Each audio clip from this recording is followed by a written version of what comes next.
O que acontece quando um único ser é forte demais para existir no mundo? Quando sua simples sobrevivência representa o colapso da ordem, da história e até dos próprios deuses. A morte de Harald em Elbaf não foi apenas o fim de um rei.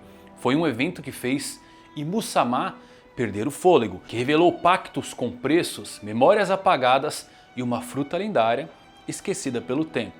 E agora, um herdeiro que talvez nunca devesse ter nascido. Do trono vazio ao submundo congelado de Elbaf, finalmente podemos entender por que Loki pode ser mais do que um simples guerreiro. Ele pode ser o próprio Ragnarok encarnado nesse mundo. Quer saber mais sobre os grandes mistérios que envolvem Loki e sua fruta tão poderosa que até Imu sofreu com o baque? Então se liga que eu vou falar nisso agora.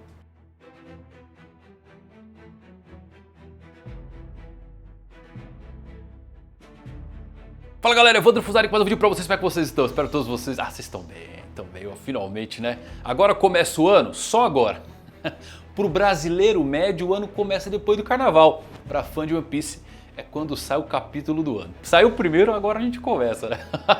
E veio pegando fogo. Loki é insano de forte, com feitos que somente Joy Boy conseguiu fazer. E Imu-sama perdeu o fôlego. Quem conseguiu fazer isso, meus amigos? Pois é, Loki tá forte pra caramba. O que é esse poder dele? Por que Imu-sama desconhece totalmente o que é essa fruta? Qual o mistério de Elbaf ser relacionado a um D? Muita coisa nesse vídeo pra explodir a sua cabeça, inclusive eu descobri a fruta do Loki. Descobri, o Oda deixou uma dica no volume físico que vai, ó, explodir sua cabeça. Assiste até o final que eu tenho certeza que eu vou te convencer qual que é a fruta do Loki agora. Se você é novo no canal, assiste na maciota. Se você gostar, eu peço pra você se inscrever. Se você é da pior geração, tem que deixar o like aí no vídeo pra chegar em novas pessoas. Me ajuda aí, né? Pior geração é pior geração. E antes de eu falar do vídeo, se liga no nosso momentinho Alura. Galera, imagina uma escola de tecnologia que não só te ensina, mas que faz uma ponte certeira para você já começar a trabalhar. Pois é, deixa eu mostrar para vocês aqui a Talent Lab, área exclusiva da Alura, que conecta aprendizado e mercado por meio de vagas, mentorias, eventos e network, tudo com suporte para carreiras no Brasil e no exterior. A Talent Lab da Alura é um portal exclusivo com oportunidades de empresas parceiras que passaram pela curadoria do time da Alura. Você tem contato direto com recrutadores. O melhor de tudo é que, optando pelo plano Ultra Lab, você tem acesso a todos os benefícios da Alura que são exclusivos. Acesso a todos os cursos, certificado, mentoria, imersão e, claro, a Talent Lab. Então quer dar o primeiro passo na sua carreira? Clica no link fixado aqui no primeiro comentário da descrição que já tem um super desconto te esperando, exclusivo para você. Pronto, recado dado, agora sim vamos falar tudo sobre One Piece 1171. Então vamos lá, meus amigos, abrimos com o fim do confronto dentro do castelo Aurost, e se Harald saísse daquele castelo naquela forma demoníaca, o mundo provavelmente seria destruído. Imaginem ele com aquele corpo imortal, o mundo com certeza seria tomado por puro desespero, e pensar que realmente havia um jeito de pará-lo. E vemos Gaban e Jaru conversando sobre isso. Gaban não conseguia acreditar que o tesouro de Elbaf tivesse tanto poder. O Jaru diz que nunca tinha ouvido falar nada sobre o poder dessa fruta e não tinha certeza se era forte o suficiente para deter até mesmo o rei Harald. Isso aqui é muito estranho, tá bom, galera? Primeiro, Skopper Gaban sabe a verdade do mundo, sabe sobre o século perdido, sabe sobre muita coisa, mas desconhece o tesouro. Até aí, tudo bem, talvez não tivesse nenhuma informação relacionada lá na última ilha. Agora, o Jaru tem 400 anos, né? Não tem noção do que essa fruta faz. A perda de memórias seletivas dos gigantes me confunde. Ripley dizendo que os gigantes nunca se aliaram a ninguém, mas o mural literalmente mostrando o contrário. E eu me pergunto se o poder do fruto de Elbaf se perdeu com o passar do tempo também, talvez para ficar oculto de mãos que tentassem roubá-la. Talvez foi aprisionado e só nos tempos recentes retornou ao seu apogeu? Será que o ovo no navio do Roger tem algo a ver com a fruta lendária de Elbaf? O ovo do Roger ainda é um mistério muito legal e não explicável.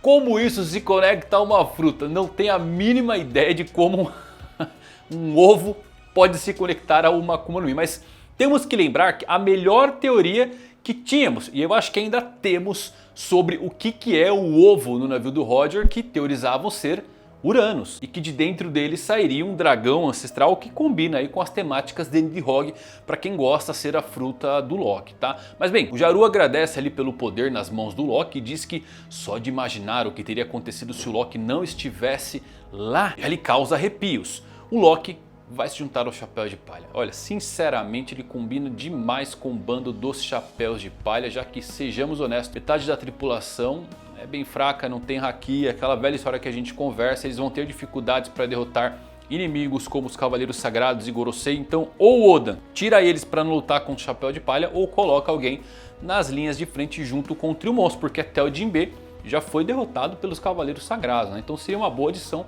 o Loki no navio. Eu gosto, tá? Como ele vai entrar no navio? A galera aí não começa a complicar as coisas também, tá bom?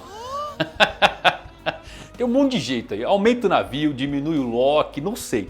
Mas que ele entrando no bando seria bem legal, né? Tem uma dificuldade, mas que seria bom, seria. Mas bom, o Shanks acaba se lembrando de algumas conversas com Harold e Garland durante seu período em Mary Joyce. O Harold estava confiante ali que o alvorecer de Elbaf chegaria quando ele se juntasse às fileiras dos Cavaleiros de Deus. E o Garland dizendo ao Ruivo que agora ele era livre para esquecer de que ele viveu no mundo inferior, porque aqueles plebeus nem são humanos. O Garland, ele é um personagem muito bem escrito, tá? As suas ações são únicas. E mesmo aqui tentando dar um conforto ao retorno de Shanks, ele complementa de uma forma até natural com sua agenda de que tudo abaixo deles é lixo. Ele é o típico sociopata sem filtro. Já o Shanks agarrou a marca da Imu em seu braço, furioso com o Musamá e os Tenryubitos pelo que causaram ao seu amigo Harold. Gaban o acalma, dizendo que ele certamente teria um papel a desempenhar no futuro, e mais uma vez flerta com aquela coisa da criança prometida. Cada vez mais eu acho que o Shanks vai ter a ver com esse ataque que está rolando nos tempos atuais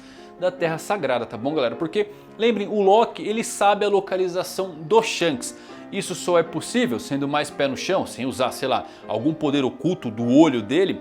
Ele só sabe disso porque o Shanks deve ter contado para ele onde estava indo. Então, ou o Shanks está em Lodestar, que Oda já flertou ser a próxima ilha depois de Elbaf, ou pode estar realmente lá na Terra Sagrada começando a guerra final, preparando o terreno para que Luffy retorne e lute contra Imu depois de descobrir, claro, a verdade do mundo lá em Laugh Tale. A guerra final vem depois do Tesouro One Piece com toda... Lembra a fala do Barba Branca, né? Depois que acharem o tesouro, a maior guerra vai eclodir. Então é certeza que depois que achar o tesouro que a guerra começa, e o Shanks pode estar começando ela agora, né? Nem os revolucionários. Mas bem, temos essa cena muito triste, né? Do Loki ao lado do corpo do seu pai. Que cena, é impossível não gostar do Loki e não sentir a sua dor mais viva do que nunca nessa cena. Agora eu estou ainda mais convencido de que Shanks, Gaban e Loki devem estar trabalhando juntos nesse momento e podem estar tentando encontrar os gigantes da Galeila, que eu acho que vão ser revelados até pelos Chapéus de Palha. Afinal, eles viram esses gigantes em Punk Hazard e pode ter aquele momentinho de epa, eu já vi isso, gigante congelado, tem uma ilha assim, assim assado, e aí eles partem para resgatar esses gigantes. Bem, mudamos para o trono vazio em Mary Joyce. E Mu, que está sentado ali no trono, estava reunido com os 5 anciões e vemos que Mu está ofegante, aparentemente afetado pela morte do rei Harald. A figura sombria então diz: Mu concedeu uma força extraordinária e um corpo imortal, aquela raça dos gigantes ancestrais. Ele era definitivamente um monstro. E aquilo foi morto? Quem o matou? O que há em Elbaf? Isso aqui, galera, isso aqui é interessante, hein? Adiciona mais uma vez camadas de mistérios sobre memórias seletivas apagadas. Afinal, Imu deveria saber tudo que tem em Elbaf, não só por ter o controle de Harold, mas porque parece ser um oriundo diretamente do século perdido, um imortal. E mais uma vez combina aí com Jaru falando sobre desconhecer o que a fruta faz. Lembra daquela velha teoria de que a borracha nos poderes do Luffy pode ser um pouquinho mais literal? E que foi ela que apagou o século perdido? Eu particularmente gosto bastante dessa teoria, tá? Mesmo colocando aqui que o mar subiu, que as cidades caíram e com isso a história acaba sendo perdida, obviamente é uma explicação boa. Eu ainda gosto dessa ideia de que a borracha tem esse conceito meta que apagou um século inteiro. E eu acho que vale a gente ficar com ela na cabeça. Talvez Joy Boy pode ter feito isso, apagado a história do século perdido para proteger as coisas que poderiam ser usadas no futuro e impedir que o governo mundial recém-fundado tentasse localizar pegar para eles e destruir o restante. A língua antiga, os poneglyphs, a localização de Laufey. Porque pense o seguinte, se o governo mundial lutou contra o reino antigo e atacou, como é que eles não sabem a localização do reino antigo? Porque muito possivelmente está em cima lá da Red Line, lá que é o reino antigo, e Laufey é uma coisa à parte, mas ninguém tem a localização. Além do que, a fruta de Nika, que fugiu do governo mundial, foi renomeada. Tudo que envolve Elbaf agora, que os gigantes não lembram. Então talvez Joy tenha apagado todas essas coisas aí para proteger para o futuro. E é por isso que Mu tá perguntando o que existe em Elbaf. Como assim o que existe em Elbaf? Que conversa é essa daí? Outra coisa aqui é o fato do Mu sofrer reações, né? Acho que isso aqui é um detalhe muito crucial com a morte do Heorot. Porque isso aqui significa que matar um cavaleiro de Deus o prejudica diretamente. Meio Horcrux do Voldemort, né? E nesse momento existem 3 Cavaleiros de Deus lá em Elbaf. Ele sentiu o haki do Joy Boy vindo de Egghead.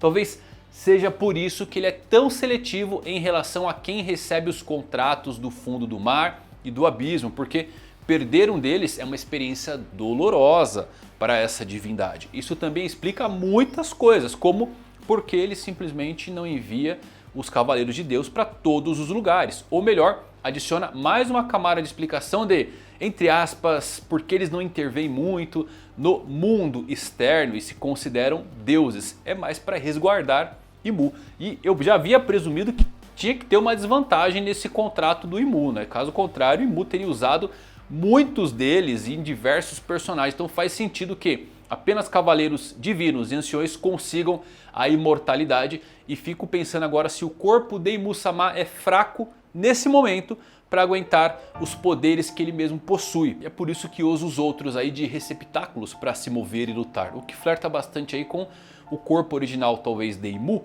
é o que está lá nas câmaras congeladas. E falta esse corpo dele, essa união, para ele criar um mundo de Mu.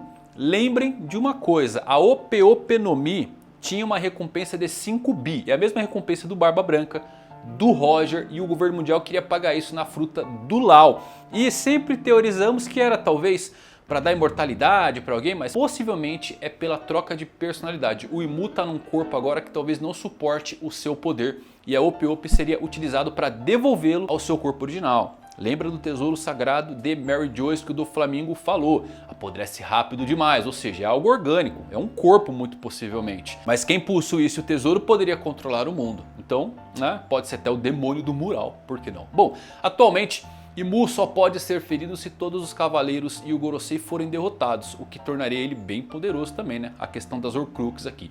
Voltando às reações, o Marte ele quer enviar uma missão a Elbaf usando o abismo que o Harald deixou na sua sala do trono, mas Imu se enfurece. Chega!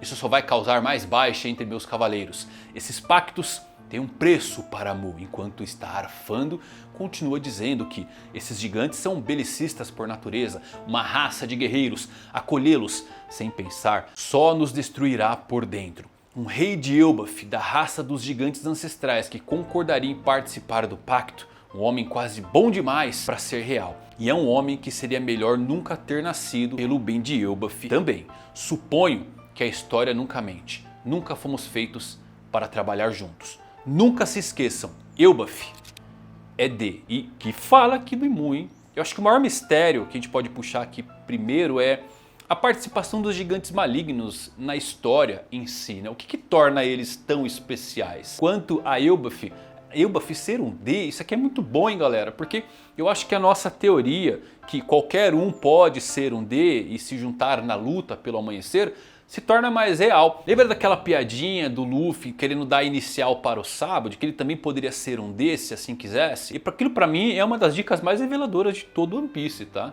Então eu acho que é daquele jeito que surgiu o D de fato. Eu acho estranho também que dentre todos os reinos e raças que eram aliados ao reino antigo e de Joy Boy, Nefertari de Lily e Jaguar de Sal sejam os únicos habitantes de ilhas com D que conhecemos, enquanto os outros estavam meio que espalhados por aí, com exceção da Roja, que não nos aventuramos muito ainda, e o clã Dave, né? Mas por que o Sal é o único gigante com um D e não Harald ou Loki? Estranho, né? Quanto a Elbaf ser um D, eu fico pensando se a intenção é Elbaf é um D, um aliado original e por isso carrega essa letra, ou o D aqui vem como sendo o berço de origem dos D, porque se for essa segunda opção, o D certamente tem uma conexão direta com Nika o deus Sol de Elbaf, tá? O deus primordial. E Joy Boy que acabou pegando isso e passando também aí para os seus aliados. Então pode ser algum ensinamento da divindade original, o significado do D, e torna as coisas um pouquinho mais profundas, na minha opinião, do que apenas uma simples palavra como dawn, de amanhecer, dusk, de entardecer, death e tudo mais. Pode ser algo a mais. E essa fala do Imu é bem curiosa, né? Lembra que no mural os gigantes lutavam ao lado do Joy Boy contra o demonião lá segurando o sol. Então provavelmente eles estavam unindo forças representando o D, em busca de um novo amanhecer. Mas bem, de volta ao castelo de Alrost, Loki decide ir para o mar com os soldados sobreviventes e usar seu poder para se vingar de Harald. Geru tenta impedi-lo, mas Loki não escutou e deixou o castelo com os soldados gigantes e o flashback termina.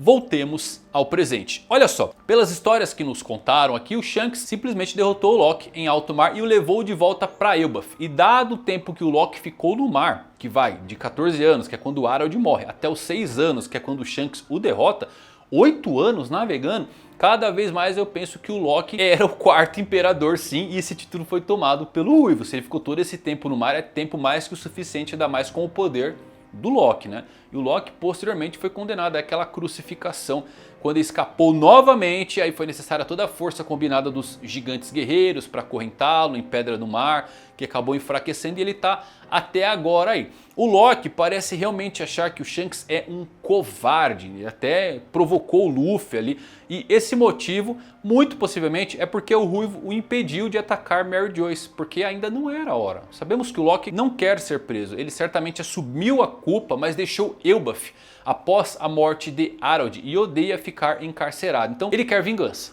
imediatamente. Para ontem, ele queria ser como seu ídolo, Rox Dizzyback, invadir Mary Joyce, mas o Shanks o parou e disse algo como: é muito cedo, preciso dar essa fruta da borracha para algum idiota. Convenceu ele, entendeu? Mas bem, a história retornando para o presente, temos muitas coisas acontecendo, porque após ouvir o que aconteceu no dia da morte de Harald, o Hyrule concorda em libertar o Loki. Ele pede desculpas também, embora ainda não consiga perdoar o Loki pelos seus outros crimes, e o Luffy fica muito feliz com a libertação do Loki. Enquanto conversam, um Draugr, um dos pesadelos de Kirinhan, acaba caindo no mundo inferior. Loki diz para Hyrule e aos outros para subirem primeiro, já que ele mesmo pode voar até lá. E galera, isso aqui é muito bom, hein? Muito bom mesmo. Ele pode simplesmente estar voando com Ragnir nas mãos, da mesma forma que o Thor voa, né, com o seu martelo puxando. Mas lembrem daquela coisa do Pel fazendo um grande alarde sobre o fato da sua fruta lhe permitir voar, e que existiam 5 frutas que faziam isso também. Agora temos gigantes do tamanho de arranha-céus com martelos sencientes e voando. As ações de Nidhogg estão em alta, mas eu ainda gosto de Hylsvegar, a águia no topo da Yggdrasil que sopra os ventos gélidos da morte, congelantes, como combina com esse capítulo. E olha isso daqui que interessante, isso aqui vai explodir sua cabeça, galera. No volume físico de One Piece, mais precisamente o volume 111, o Oda deixou uma nota na capa muito curiosa. Nesse volume aqui, que o Loki inclusive faz a sua aparição, o que o Oda desenhou? Um pássaro, e disse o seguinte: um símbolo de um pássaro abrindo as asas como uma crista.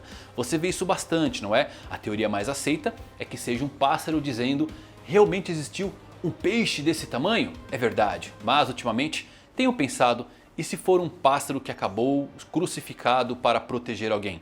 Isso me lembra a primeira aparição do Zoro, também foi assim. Zoro, números repetidos, o volume 111 começa. E olha galera, isso aqui é bom, hein? Na primeira vez que o Zoro é mencionado, o Kobe se refere a ele como um demônio em forma humana, assim como os gigantes de Elbaf se referem ao Loki, né? Além disso, a primeira vez que vemos o Zoro, ele está amarrado em uma cruz, assim como o Loki está acorrentado à árvore, ambos também lembrando o pássaro abrindo as asas como uma crista. E então descobrimos que o Zoro estava, na verdade, protegendo crianças dos cães do Capitão Morgan, e que também coincide aí com a visão do Oda sobre o símbolo do pássaro e esse texto que ele colocou. Só que o Loki tem uma espécie de tatuagem em forma de asa de pássaro nos seus braços que lembra muito esse desenho feito pelo Oda. E essa passagem aqui dele dizendo, um pássaro dizendo, realmente existiu um peixe desse tamanho, isso aqui galera é muito Loki se encontrando com Poseidon, ou melhor, Moza, nossa soberana do mar. Então isso aqui é divulgar a mente, hein? Eu acho que o Oda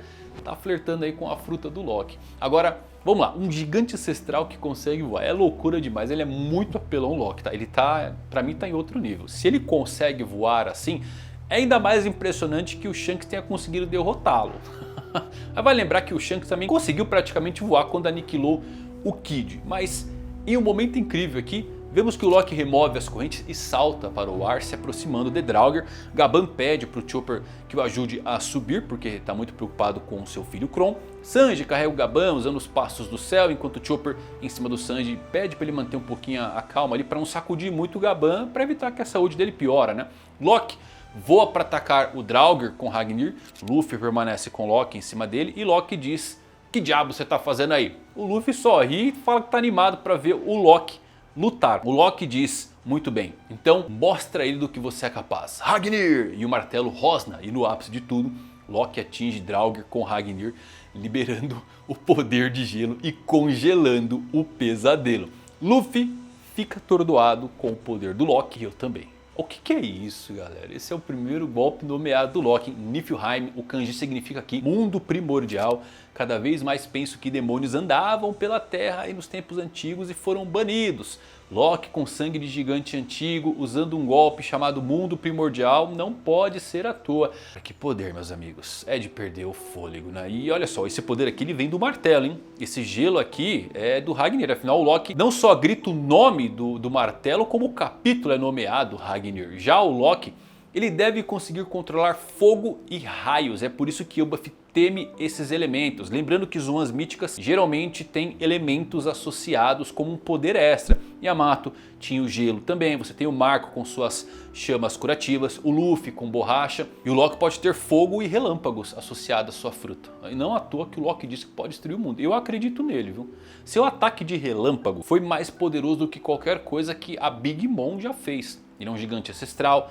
Tem uma Akuma no Mi do tipo Zoan lendária, um martelo do tipo Zoan lendária, Haki do Rei avançado, pode voar e agora também tem habilidades com gelo. Aliás, o Loki tá a 90% detonado aqui, hein, galera. Antes do flashback mesmo, lembrem, disseram que levariam semanas ou mais para o Loki se recuperar totalmente e que o Luffy precisava de cuidado para não machucá-lo. Imagine como ele é quando não está debilitado por ferimentos. Um gigante ancestral de sangue puríssimo subiu na árvore Adão quando bebê e sobreviveu após se atirar do alto dela. Conquistou o submundo congelado, habitado por monstros gigantes, lutou e derrotou alguém que era mais do que páreo para Rox de Zebek, Harold. Lembrem dos clashes de Rox e Harold, e o Loki venceu. Não o Harold comum, o Harold endemoniado ainda. Estamos falando aqui de um verdadeiro nível Yonkou, com certeza, e possivelmente acima disso, tá? Porque ele tem Haki do Rei, empunha uma arma lendária que dispara raios, congela instantaneamente, que certamente deve ser uma das 12 Saijo Wazamono, ou uma das 12 lendárias,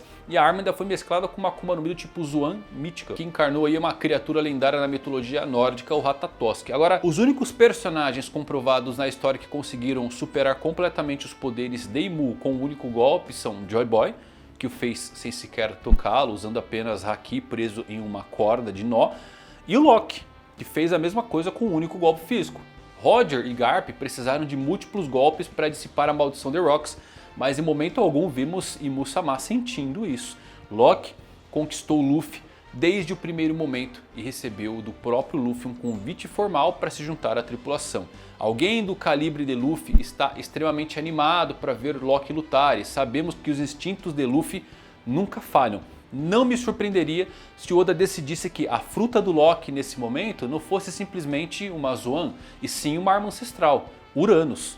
E a nave Mother Flame de Imu-sama acaba recebendo um outro nome, porque a escala desse poder nas mãos de um gigante finalmente faz sentido. É por isso que Rox queria que Harold estivesse ao seu lado. Alguém do calibre do Loki certamente será alguém que levaremos para a história, possivelmente até o seu fim, como é sugerido no mural da árvore e na história dos textos Harley. E o outro soberano, junto com Shirahoshi Poseidon. O homem é um desastre ambulante. Loki é realmente o Ragnarok encarnado do mundo de One Piece.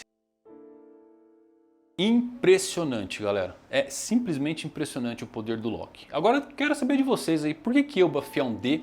Por que Imu-sama não sabia o que tinha em Elbaf ele deveria saber? Por que o Jaru não conhece a fruta? Qual é a fruta do Loki? Coloca aqui nos comentários. Quero saber o que vocês pensam pra gente debater. Eu vou ler todos os comentários e fazer até uns vídeos sobre eles. Mas comenta aí porque eu tô curioso também, tô igual a vocês. Mas que capítulo de tirar o fôlego, né? Agora começa o ano? Agora sim. Se você gostou desse vídeo, deixa um like. Até a próxima. Valeu por assistir. Fui!